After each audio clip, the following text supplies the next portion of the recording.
Hi, my name is Claudia Gallo, and I chose to do my research project on the misrepresentation of the Italian culture in American media. Stereotypical representations of Italian Americans have captivated audiences for years. Early on, Italian Americans endured discrimination and social prejudice due to the idea that Italians would dilute the racial and cultural purity of white Americans.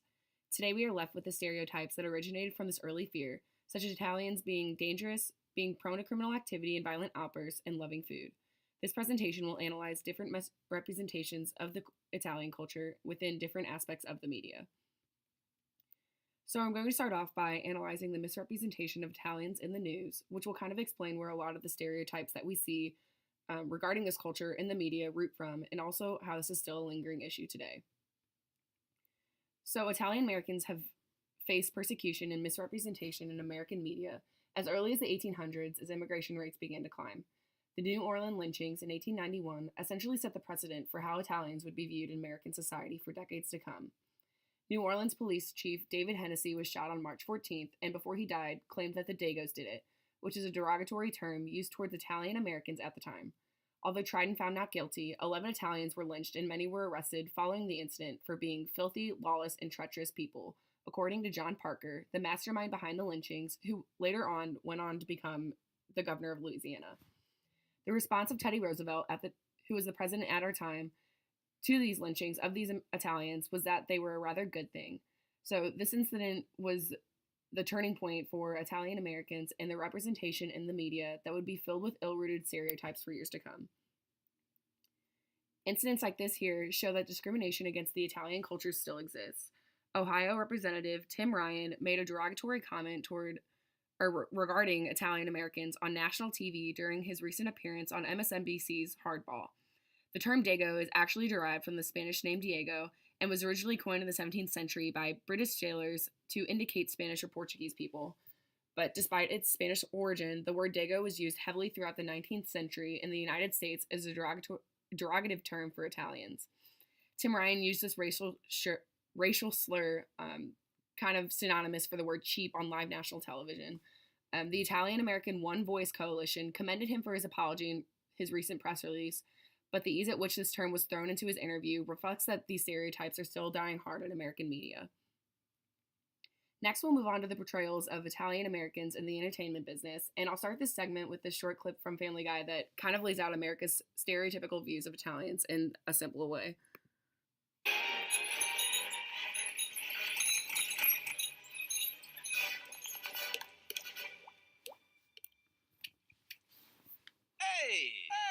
Hey, shut up with the noise! Hey, shut up with the shut up! You shut up with the shut up! Shut up your face! Now I'm like a dog, I wanna shut up! Why you know I shut up? I make you shut up! You shut up! Hey, I poke out of my head!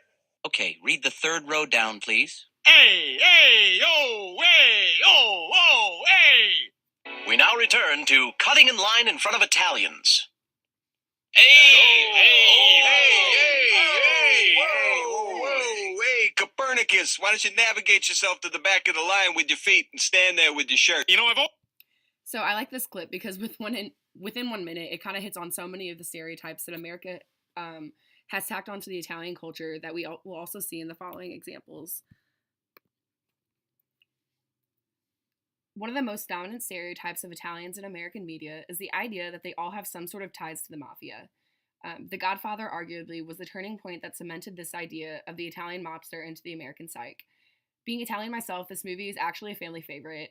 Yes, the mobster stereotype is basically rooted in this movie, but it was created by Italians about Italians. It's incredibly written, beautifully shot, and edited. Although, yes, it is essentially about mobsters doing terrible things, there is a recurring theme of love and family throughout the film, which is very true to the Italian culture. The mafia is also a true facet of the Italian culture. The inaccuracy in American media in this regards is the over-exaggeration that all Italians are somehow connected to the organized crime. It's the same as saying that all Muslims are terrorists, just a display of American society's ability to not just make racial assumptions, but also to blow them way out of proportion. With that being said, The Godfather did have its extensive effects on the American psyche regarding Italian Americans. During the making of The Godfather, the Italian American Civil Rights League organized protests because it felt that the film would only reinforce the Italian equals mobster stereotype. And to some extent, of course it did. The Italic Institute of America released a report based on FBI statistics in 2009 stating that only 0.00782% of Italian Americans possess any criminal associations. And yet, regarding to a national poll, 74% of the American public believe that Italian Americans have some sort of ties to the mob. Another American TV series that had a huge impact on the image of Italian Americans and also reinforced the Italian equals mobster stereotype was The Sopranos. The show revolves around the fictional character and family of New Jersey-based Italian-American mobster Tony Soprano, and the difficulties he faces as he tries to balance the conflicting requirements of his home life and his criminal organization. In Chicago, an Italian-American legal group actually sued the producers of The Sopranos, alleging that it paints Italians as born criminals. Although the suit against Time Warner Entertainment Company sought no money or modifications in the show, they did ask a court to acknowledge that the program violates the Illinois Constitution's guarantee of individual dignity. The association issued a statement saying that the series suggests that criminality is in the blood or in the genes of Italian Americans, and that Italians as early immigrants to this country had little opportunity other than to turn to crime. Again, another incredibly written production that has won countless awards, but all at the expense of the over-exaggerated representation of the Italian culture. Another stereotype reflected in the entertainment industry is the Guido. The Guido is a derogatory term for the working-class Italian-American male. Although some Italians self-identify as Guidos, the example I provided here is the male cast of Jersey Shore, the term is typically considered a disrespectful ethnic slur. Originally, fishermen of Italian descent were once often called Guidos in medieval times, and this is kind of where the working-class Italian derived this racial slur. In modern times, the term typically depicts the image of a bulky meathead, overly tan Italian man wearing gold jewelry and flashy clothing, concerned with little more than gym tan and laundry. The show Jersey Shore brought a whole new image to this term. MTV actually shocked many viewers with how easily they threw the term around, and prior to the show, and still today, the Italian culture takes great offense to the term Guido. There's no official date stamp on its origin, but American entertainment is essentially trending a degrading term that originated as an insult towards the inferior status of immigrant men just off the boat. The Guidette is essentially the female version of the term Guido, and holds many of the same stereotypes as men. The popular example that I used here again is the cast of MTV's Jersey Shore. These women are typically always done up with their makeup, big hair, and tight clothing or lack thereof.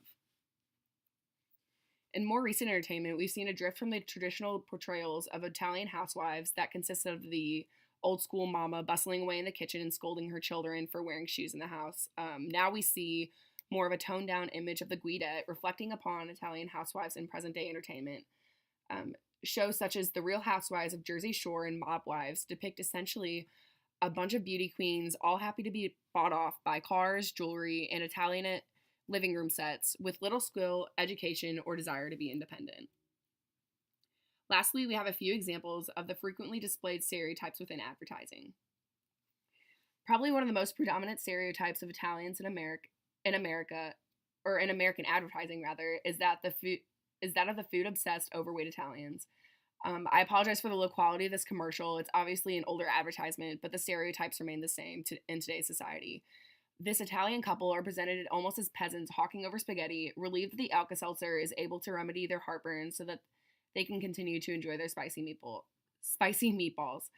The women in these advertisements are often portrayed as elderly, overweight housewives wearing plain dresses and aprons, hovering over their husbands, and a number of television commercials, such as this one, depicts Italians and Italian Americans flipping pizzas, stirring tomato sauce, and squashing grapes. Mamma mia! Fine. And action. Jack. Sometimes you eat more than you should. And when it's spicy besides, Mamma Mia, do you need Alka-Seltzer? Alka-Seltzer can help unstuff you, relieve the acid indigestion, and help make you your old self again. Mamma mia, that's a spicy meatball! Cut.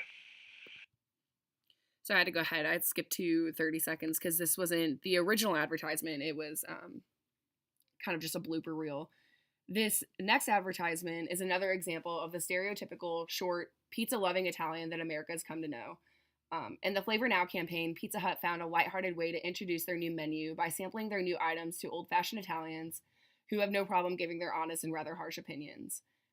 While they are clearly not fans and claim that this is not pizza, the idea was that this would show that Pizza Hut was updating their menu to match the modern world. And the question asked at the end of the clip is, so Pizza Hut has taken pizza where it's never been before. Ah, the old world. Italy. Okay, with us totally changing pizza? Isn't it pizza? Pizza Hut's 10 new crust flavors really improved pizza, right, Alfonso? No possible. The 6 bold sauces really changed pizza. Why? Because it was time for an update. Why? So, Carmela, what do you think of the tons of new ingredients? Carmela? What about the delicious new honey sriracha sauce? Anis retan. Sriracha. How about the salted pretzel crust? Prezzo pizza. All right, and they showed their reactions to our new ingredients in colorful ways. Oh, whoa. Okay, so this last ad kind of plays back to the whole violent and hot-tempered Italian stereotype. The text of this print ad makes it pretty self-explanatory. It's basically implying the idea that ragu meat sauce was so good, these Italian butcher thugs were angered enough to beat them up. This isn't the only ad created by ragu that has played on Italian stereotypes either. One commercial features several elderly, overweight Italian-American women in house dresses who are so delighted with ragu's meat sauce that they turn somersaults and play leapfrog in a meadow. So the last thing I guess I'll address here is Italian Americans' access to media and alternative media. The idea behind the establishment of the OISA, which is the Order Sons of Italy in America, was to help assimilate Italians into American society during the immigration boom in the 20th century. OSIA has been involved in promoting immigration legislation, assisting in the assimilation process, supporting cooperation, trade, and diplomatic relations between the United States and Italy, initially initiating social and fraternal events, encouraging educational achievement through scholarships, serving local communities through a variety of cultural events, and raising funds for local charities, and also providing low-cost group financial investments and insurance. The OISA is the largest advocacy organization for the country's estimated 26 million citizens of Italian descent. It provides news stories and coverage relevant to American citizens of Italian heritage.